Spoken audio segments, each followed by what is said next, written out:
So to have an NFL player stand up finally in this way is a little bit refreshing, although there was a time when NFL players were willing to stand up and speak the truth when it comes to abortion, when it comes to child murder. Hey, I'm Jim Havens. Good to meet you. I host a radio show called The Simple Truth, where we pursue the good, true, and beautiful and proclaim the life-giving reality of Jesus and his Catholic Church. Stick around. If you like it, give it a thumbs up and let us know what you think in the comments below. If you're a football fan, we're going to have some interesting throwback stuff for you I think you're going to appreciate today. But our topic really is, what's the message? Let's go to the Butker commencement. So Harrison Butker gave this commencement speech at Benedictine College. And so this broke this past week. It's turned into this big thing where they want to cancel him. But here's what he said. Much more effective pro-life messaging, much more closer to the target. He's not afraid to talk about IVF and more. Here it is. While COVID might have played a large role throughout your formative years, it is not unique.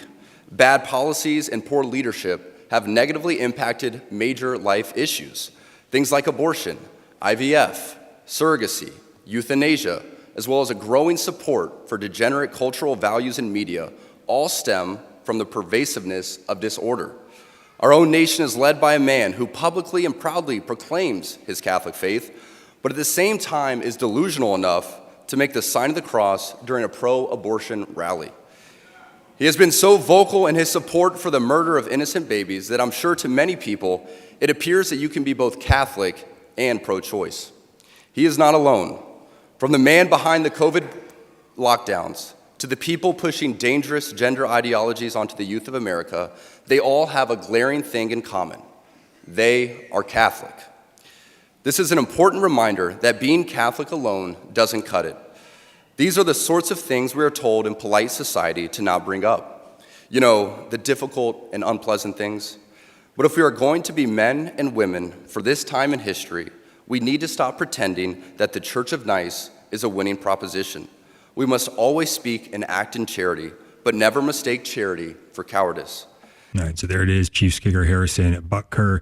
And a statement did come out from NFL Senior Vice President and Chief Diversity and Inclusion Officer Jonathan Bean, who said that Butker gave a speech in his personal capacity, and his views are not those of the NFL as an organization. The NFL is steadfast in our commitment to inclusion, which only makes our league stronger, end of quote. The NFL, I said this yesterday, very much a sort of a leftist ideology in that institution at this point. As you'll see, every June, all the NFL teams come out with their rainbow-colored logos, and you can only go along with it, right? You can't stand up and say, well, the NFL doesn't speak for me. The NFL players don't stand up against this stuff. So to have an NFL player stand up finally in this way is a little bit refreshing. Although, yeah, drop in the bucket. Butker, come on, man, keep it going. Don't back down from the cancel mob. We need more of this and stronger when it comes to those cleats where you can put any message you want on your cleats. How about a pro-life one for the first time in NFL history? By the way, his teammate Chris Jones and also former wide receiver Cole Beasley came out in support of him. This is the newest update I have, as well as Gracie Hunt, the daughter of the Chiefs CEO Clark Hunt. So now everybody's kind of lining up, but it would be good to see more support for pro-life messages in the NFL, and we're going to give you a history on that in a little bit. But Father, your thoughts? 2018, I led a pilgrimage to Greece, and Lamar Hunt Jr. and his wife were on the pilgrimage. We spent a lot of time together, serious Catholics, devout Catholics. The whole Hunt family has been Catholic, is Catholic. So the NFL can go pound salt, all right, because his immediate bosses are on board with his message, you know. But he said something else, too, about the bishops, all right. The people used to respect the bishops, and now when the bishops release an important document, people don't even read it, never alone follow it. And so it shows about the disorder throughout the conservative movement, the pro-life movement, the USCCB, and we've been talking about this, the enablers of the political class, the party of omission versus the party of commission. And just to add to what I see is this order, right? I mean, he mimicked in his speech about IBS and surrogacy, all those issues that the Pope just came out and condemned the world on the same issues with Dignitas and Finita, and the blowback that he got within Catholic circles was unbelievable. Yeah, and one of the things that we've been saying is the message that we ought to be saying over and over again, especially as we hear all of the pro-abortion rhetoric and lies. It's very simple. There's one simple thing to say to all of it. What about the babies? What about the babies? Now, look, is it bad for a mom to kill her child when they say, what about the woman? Of course it is. Isn't this common sense that it would be bad for a mother to kill her own child?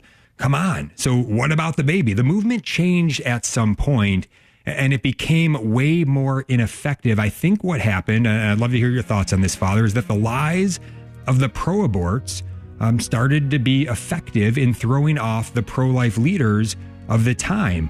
What, you don't care about the woman? This was not always the way that the messaging was. And there was a time when NFL players, at least to a small degree, were willing to stand up and speak the truth when it comes to abortion, when it comes to child murder. I'm going to give you an example of that now. So this is after Super Bowl 26, which was played by the Buffalo Bills and Washington Redskins. So I'm a big fan of the Bills, grew up in the area, remember being in high school at the time, probably a freshman in high school at the time of this Super Bowl. But this is a pro-life video that was made after that Super Bowl. This is offensive tackle Howard House Ballard. Remember him well. Don't remember this defensive back who's in this clip with him very well. Redskins, Danny Copeland. Let's hear this one first. Here it is. Danny, the name of the game in football is power. Sorry, Howard. The name of the game is speed. Whatever. We both agree that even though each of us is different, we are both important. People are important because they are human beings, not because of what they do. While desiring a high quality of life is valid, it is nothing compared to life itself. Don't make the terrible, irreversible mistake of abortion. Choose life. It's a once-in-a-lifetime decision for your baby. All right, maybe you remember running back for the Redskins, Ernest Biner. Here's Ernest Biner. Here it is. We all like choices. To start a game, I want the right to choose heads or tails when the ref tosses the coin. But some choices are different from others. You never have the right to choose something evil, like abortion. All right, pretty straightforward. And then I'm not sure who this is, but he wants to tell it like it is. Here it is.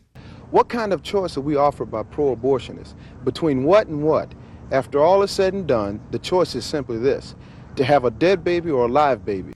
All right. So basically what we're hearing here, and again, this doesn't hold up over time where nobody would say it quite like this now, but basically the point here is this is face the reality messaging.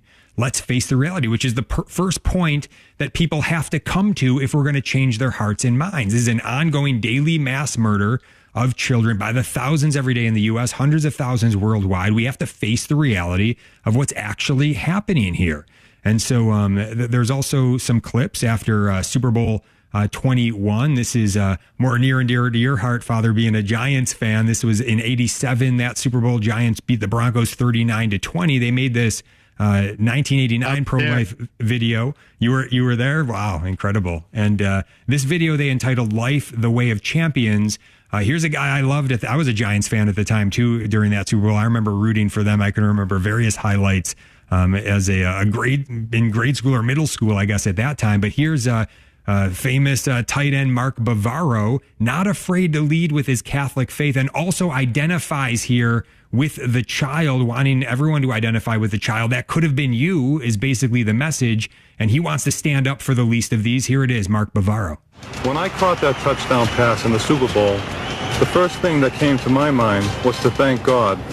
So I knelt briefly and made the sign of the cross as a gesture of thanksgiving. A simple action that said thanks for my good fortune. To my teammates and coaches for preparing me for this moment. To the fans for their encouragement. To my family and friends for their love and understanding. But most of all, to God and my parents who gave me the greatest gift of all, life. At the end of the game, all of the Giant players left the field champions. Now with the abortion death squads allowed to run rampant through our country, I wonder how many future champions will be killed before they see the light of day. The sign of the cross can be a symbol for many things. I use it now in prayer for the condemned unborn. All right, we've got a few more of these. Let's just do one more, get Father's comments, and then we'll play the rest in the final segment. But this is a defensive end, George Martin. I think that he put together a great message here. Here it is. I'm glad I was able to help turn the tide in the Super Bowl with that safety. I hope and pray that the Supreme Court has begun to turn the tide against the legalized destruction of babies allowed by the Roe v. Wade decision. That infamous decision said that unborn babies have no rights, just as the shameful Dred Scott decision said that black people have no rights. I hope you will help right this terrible wrong. All right, Father. So they were not afraid to say we've got to face the reality. The rhetoric was much more on point in terms of what St. John Paul II has told us. And we saw in the witness of St. Teresa of Calcutta, Mother Teresa, call it what it is. It's murder, the destruction of human life. They're unapologetic about it and willing to make that the center of their message. What about the babies? That used to be the messaging. I think that pretty much proves it to anybody who doesn't understand that that's the way the movement used to be. Father, your thoughts? Yeah, there's another lineman on the Giants, and his name escapes me, and he owns a car dealership in New Jersey. Stayed behind the scenes, but I don't know if it was Athletes for Life. I'm not sure, but that was just a beautiful time, the late 80s, the early 90s. And again, what else was going on? The rescue movement was going on. We had 70,000 people getting arrested throughout the country, trying to save babies' lives, enduring pain, taking their freedoms away. This was the movement that we should be standing on the shoulders of, yet we've jumped off the shoulders of these wonderful, wonderful people who stood up for the truth and were not afraid to speak their mind. And now, again, we have gone astray. And I think maybe Harrison Butker is the beginning of a new movement within sports, within these celebrities who are from the celebrity world, coming into the pro-life movement or are not afraid to speak the truth. You know, Mark called us absolutists, and he's absolutely right, that we should be standing on the absolute morality of our Catholic faith, of life begins at conception. The messaging that used to be used mainstream has now become alternative. It's not accepted by the mainstream anymore. Let's give you some more examples of the mainstream back in late 1980s. These are players from the New York Giants Super Bowl victors in 1987, Super Bowl 21. This is offensive guard Chris Godfrey. Let's listen to his message. Here it is. That touchdown in the third period really put the Broncos in a hole. It had increased our lead to more than 2 touchdowns. It took only 20 seconds to run that play and killed any chance they had in that game. In that same 20 seconds, an American baby was killed by abortion.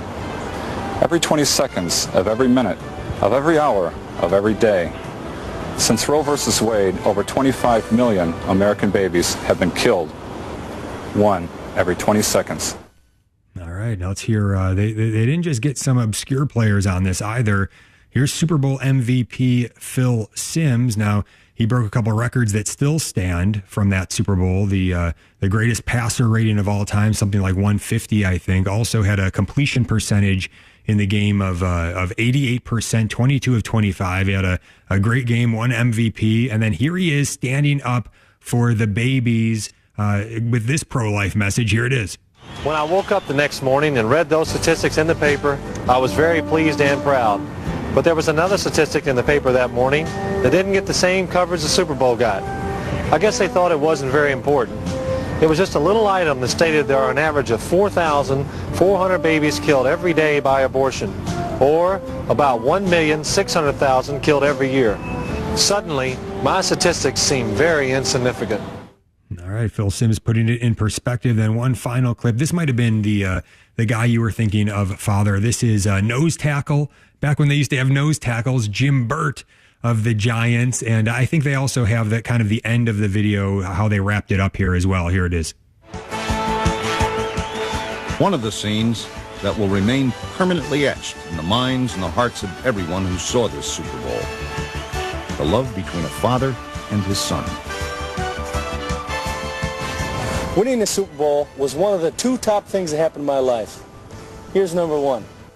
I love you, Dad. It's great to be alive. The child needs special safeguards and care, including appropriate legal protection before as well as after birth. Preamble, United Nations Declaration on Rights of the Child. We hold these truths to be self-evident, that all men are created equal, that they are endowed by their Creator with certain unalienable rights, that among these are life, liberty, and the pursuit of happiness. United States Declaration of Independence. One of every 3 pregnancies is ended by abortion. If the abortionists had their way, which 2 of these giants might never have had the chance to be champions? Those whose voices will prevail are those who offer a message. The people who would put an end to the slaughter of unborn children have the best message in the world: life itself. These people are the true champions. Champions for life. All right, so there it is. So imagine today if you had the Super Bowl teams get together, some of their players, and make a pro-life video, or the Super Bowl winning team putting out a video with a bunch of their players. I mean, it would be incredible in our time. This was going on back in the late 80s, early 90s. And I think American Life League actually had something to do with that second video, that Giants video, when I was investigating it. Be interested to ask Hugh Brown more about that. But Father, what do you think here about the messaging, specifically what we were hearing back then versus what we're hearing now? Yeah, it surely brings back memories. As I said, I was at that Super Bowl and I was there after the game. And of course, you know, the TV cameras never showed, but I'm telling you, between the 2 teams, there was probably almost all the players huddling in prayer, and I was so proud of those Giants. It was Chris Godfrey, and it was Champions for Life. I'm pretty sure he was the force behind all of that. And of course, obviously the Giants were on a mission from God that year. And it was palpable in the stadium, and there was a sense that these guys were just good guys, moral guys, and then obviously proven by these videos. And you're absolutely right, Jim. The clarity of the messages, right? The simplicity of the messages that you just showed, that we just saw, versus if you go through the 11 videos of this marketing campaign leading up to the Celebrate Life Day in D.C., it's devoid of the baby, and it does not send out a clear, simple message. These babies are being excluded, denied their constitutional rights. We're saying, what about the babies? Why are their rights being denied? Why aren't we recognizing these rights and give them equal protection under the law? And we're begging these people, we're praying for them, we're fasting for them, we're imploring them to please put everything else aside, ask, what about the babies? Start talking about the babies, start talking about the mass murder, and demand their constitutional rights. Was that a helpful video for you? I sure hope so. That's why we do this show, to help real people get real results, advancing in the way, the truth, and the life that we're made for. It's called The Simple Truth. It's a radio program Monday through Friday, and we live stream it right here on this channel. Make sure to subscribe, like, and share if you would be so kind. And if you like that last video, here's another one I think you might get a lot out of.